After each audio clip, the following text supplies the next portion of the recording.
हमारी संस्कृति, हमारे संस्कार सदा रहें हमारे साथ। सब्सक्राइब करें तिलक।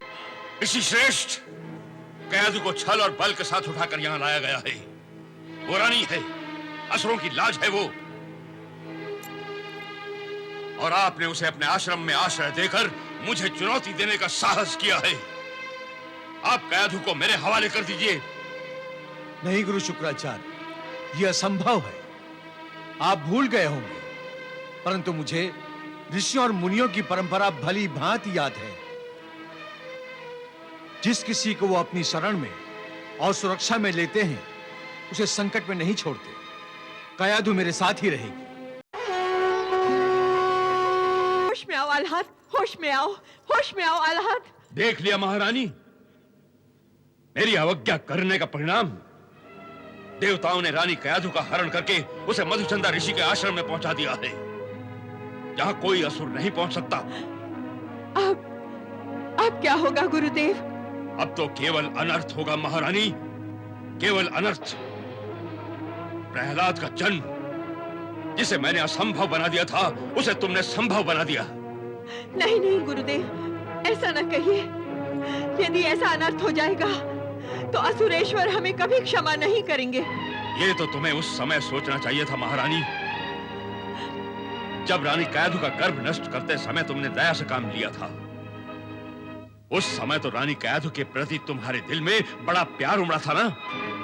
ये आप क्या कह रहे हैं गुरुदेव? मुझसे कुछ भी छुपा नहीं है महारानी। मैं तुम्हारी अंतरात्मा तक में झांक सकता हूं।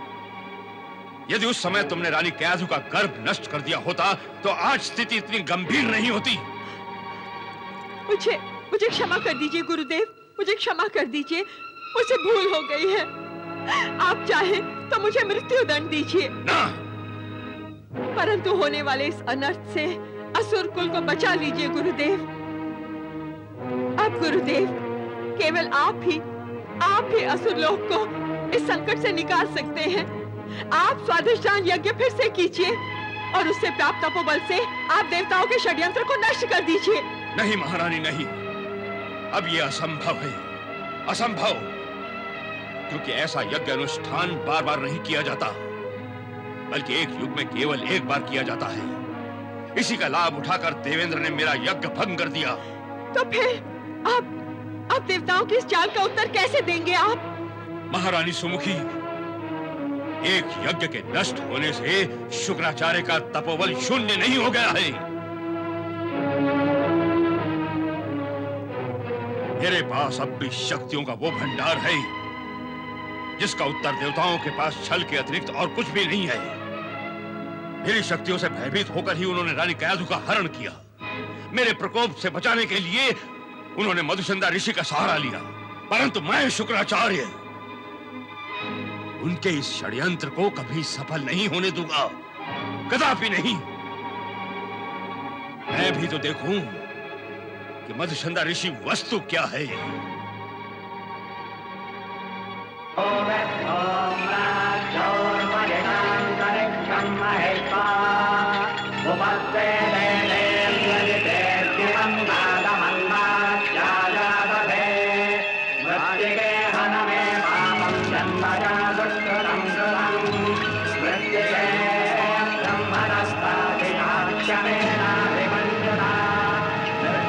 मधुचंदा! हाँ?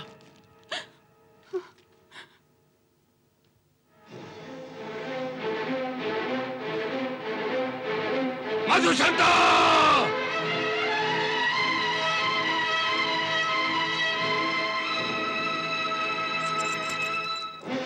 प्रणाम भार्गव। प्रणाम। ऋषि श्रेष्ठ, कैदु को छल और बल के साथ उठाकर यहां लाया गया है। वो रानी है, असुरों की लाज है वो, और आपने उसे अपने आश्रम में आश्रय देकर मुझे चुनौती देने का साहस किया है। आप कैदु को मेरे हवाले कर दीजिए। नहीं गुरु शुक्राचार्य, यह असंभव है। आप भूल गए होंगे, परंतु मुझे ऋषियों और मुनियों की परंपरा भली भांति याद है।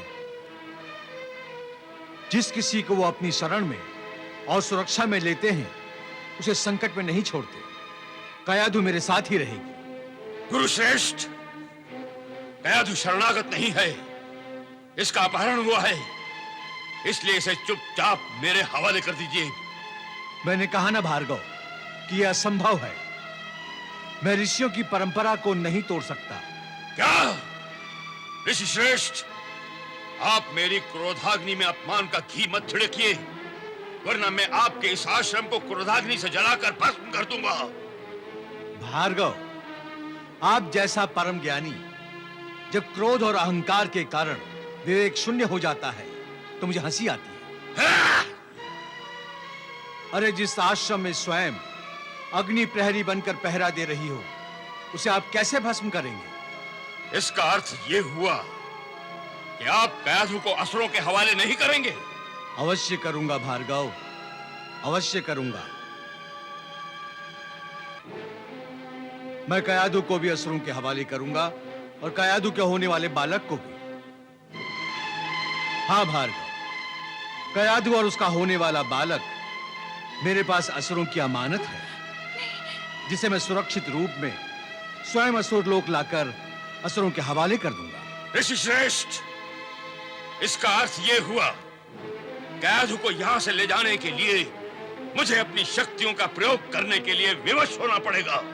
भार्गव, यदि आप अपनी शक्तियों का अपमान करना चाहते हैं तो करके देख लीजिए।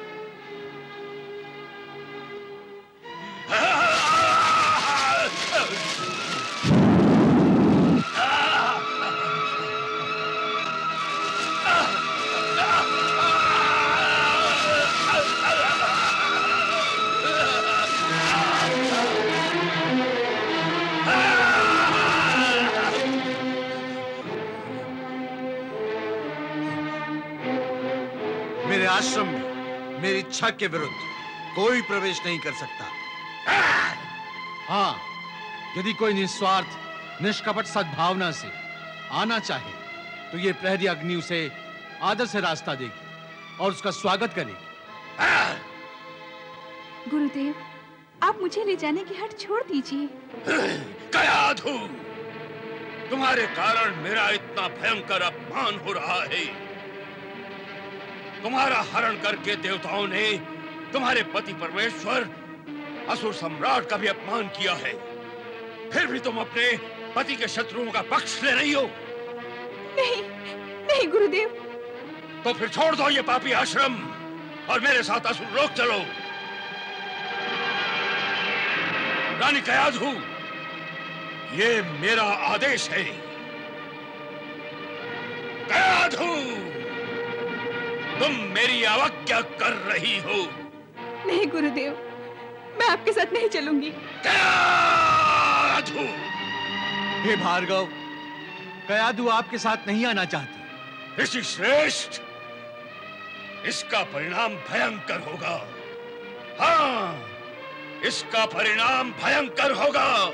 नहीं भार्गव, इसका परिणाम शुभ ही होगा, क्योंकि कयाधु प्रभु के परम भक्त प्रहलाद को जन्म देने वाली है, जो संपूर्ण असुर लोक का उद्धार करेगा।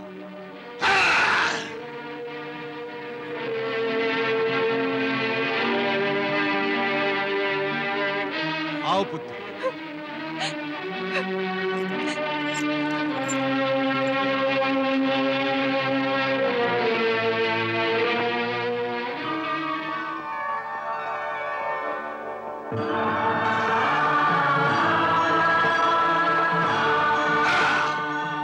गंगा, गंगा, गंगा, तुम मेरा रास्ता क्यों रोका तुमने? माँ जब अपने पुत्र को गलत रास्ते पर बढ़ते देखती है तो आगे बढ़कर उसे रोकती ही है वत्स। हाँ! तुम भी तो बहक और भटक गए हो, इसीलिए मैं तुम्हें भक्ति के मार्ग पर वापस लाने का प्रयास फिर करने आई हूँ। भक्ति? हाँ! असुर कभी भक्ति से नहीं, शक्ति से काम लेते हैं, शक्ति से। परंतु ये शक्ति भक्ति द्वारा ही प्राप्त की जाती है, ये तुम भली भांति जानते हो, और इसीलिए तुमने हिरण्यकश्यप को भी भक्ति करने के लिए भेज दिया है। भक्ति के लिए नहीं, तपस्या करने के लिए। तपस्या तपस्या भक्ति का ही एक रूप है पुत्र, और तुम भी तो तपस्या के रूप में भक्ति ही करते हो। फिर भक्ति से तिरस्कार का दिखावा क्यों करते हो? तिरस्कार तो मैं सभी देवताओं का करता हूँ, और जिनका मैं तिरस्कार करता हूँ उनकी भक्ति कदापि नहीं। अब तो मैं देवताओं के हाथों बनी कठपुतली कयाधु का भी तिरस्कार करने लगा हूँ, क्योंकि वो विष्णु के अपवित्र अंश को जन्म देने के लिए असुरों से द्रोह कर रही है। तुम प्रभु का अपमान कर रहे हो पुत्र। मैंने विष्णु का कभी सम्मान नहीं किया, कभी नहीं। इसलिए तुम प्रभु की लीला को देख नहीं पा रहे हो। लीला नहीं, छल कहो गंगा, छल। प्रभु की लीला को छल कहने का पाप मत करो पुत्र। उनकी लीला को पहचानो और प्रभु की शरण में जाओ। तुम्हारा और असुरों का कल्याण हो जाएगा। विष्णु और असुरों का कल्याण? विष्णु कभी असुरों का कल्याण नहीं कर सकता, और मैं देवताओं का कल्याण होने नहीं दूंगा। मैं कयाधु और उसके अपवित्र गर्भ को नष्ट कर दूंगा। मैंने कभी हार नहीं मानी। गंगा, मेरी जीत होके रहेगी और अवश्य होगी। हाँ। तुम बहुत हठीले हो पुत्र। हाँ?